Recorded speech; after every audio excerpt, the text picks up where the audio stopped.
Form জমা দেবেন।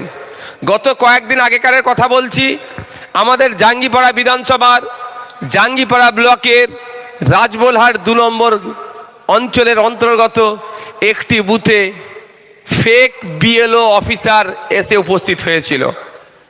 মিথ্যা লোক বিএলও অফিসার সেজে তিনি পরিচয় দিচ্ছেন।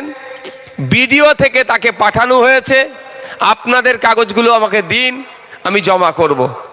4-5 জনের কাগজ নিয়ে পালিয়েছে। তাই আপনারা মাথায় রাখবেন একটা কথা, আপনাদেরকে যে অফিসার কাগজ দিয়েছে ফিল আপের পরে সেই অফিসারের হাতেই আপনারা কাগজটা তুলে দেবেন। এবং তুলে দেওয়ার সময় দুটো যে আপনার কপি দিচ্ছে, একটা আপনার কাছে রাখবেন, সেটাতে স্টাম্প মেরে সেটাতে সিগনেচার করে উনি একটা নিয়ে যাবে, আর একটা কি করবে আপনাদের কাছে আপনারা রেখে দেবেন। এটা মাথায় থাকবে তো বাবু।